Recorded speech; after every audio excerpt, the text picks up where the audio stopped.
తెలంగాణలో సైబర్ మోసాలపై తొలిసారిగా PD act case నమోదైంది. జీడిమెట్లలో వెంకటేశ్వర్ నగర్కు చెందిన కోలనాటి నాగశివపై నిజామాబాద్లో పీడీ యాక్ట్ నమోదు చేశారు పోలీసులు.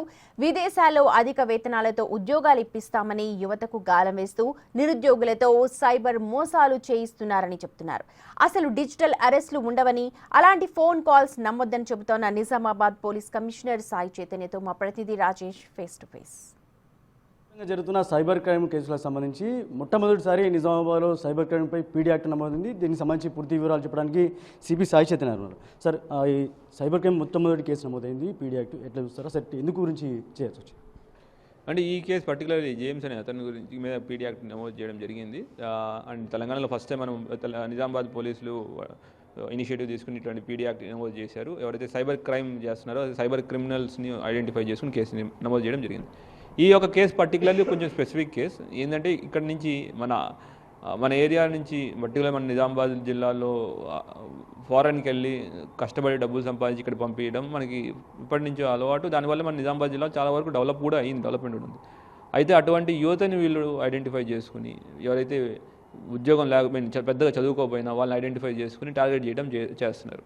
మీకు ఏమి కంప్యూటర్ నాలెడ్జ్ లేకపోయినా పర్లేదు, మిమ్మల్ని ఫారెన్ కంట్రీస్ పంపిస్తాము, బేసిక్ కంప్యూటర్ నాలెడ్జ్తో మీరు 40,000 50,000 సంపాదించవచ్చు అనే దాంట్లో వాళ్ళని మోసం చేసి థాయిలాండ్, లావోస్ దేశాలకు పంపించడం జరిగింది.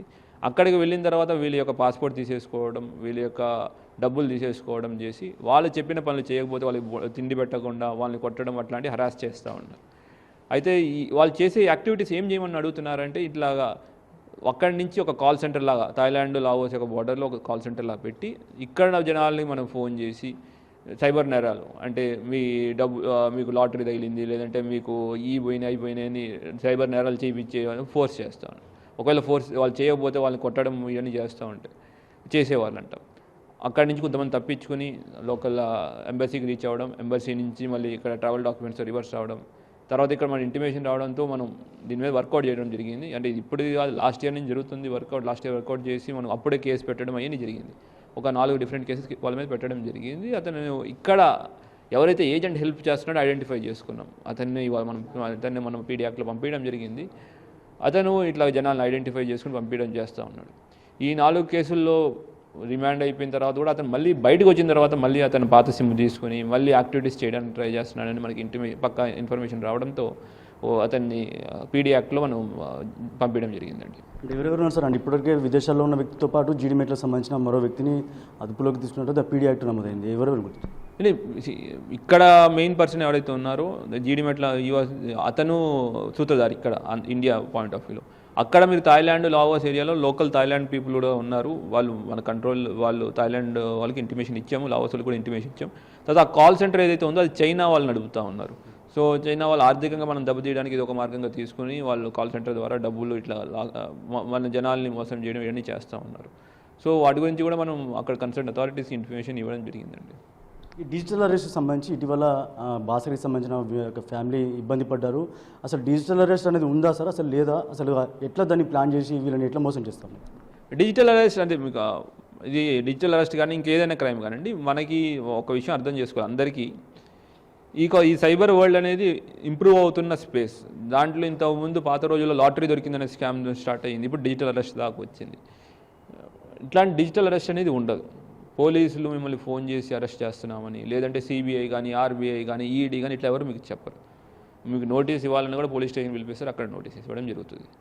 తర్వాత ఎవరైనా మిమ్మల్ని ఇట్లా ఫోన్ చేసి నేను సిబిఐ, ఆర్బీఐ నుంచి మీ మీద ఈ కేసు అయిపోయింది, ఓకే ఆ కేసు అయిపోయింది అని చెప్తున్నారంటే గ్యారంటీ మిమ్మల్ని మోసం చేస్తారు. సరే, ఎవరిని మోసం చేస్తున్నారని మేము రీసెంట్గా అనలైజ్ చేస్తే ఇక్కడ మేము సైబర్ సెక్యూరిటీ బ్యూరో వాళ్ళు ఇక్కడ రీసెంట్ మనం కొన్ని ట్రెండ్స్ ఏవైతే చూసామో లాస్ట్ 3-4 మంత్స్లో ఎవరైతే రిటైర్మెంట్ అయిపోయి రిటైర్మెంట్ పెన్షన్ వచ్చిన వాళ్ళని ఐడెంటిఫై చేసుకుని వాళ్ళని టార్గెట్ చేస్తున్నారు. వాళ్ళు ఏంటంటే ముసలి వాళ్ళు జనరల్లీ ఇక్కడ కొంతమంది పిల్లల నుంచి దూరంగా వాళ్ళ ఫ్యామిలీతో ఉంటున్నారు. అట్లాంటి వాళ్ళని టార్గెట్ చేసుకుని వాళ్ళని భయపెట్టేసి మీ దగ్గర అకౌంట్లో ఎంత బ్యాలెన్స్ ఉంది అని చెప్పి ఆ అకౌంట్ ట్రాన్స్ఫర్ చేయించుకోవడం జరుగుతుంది.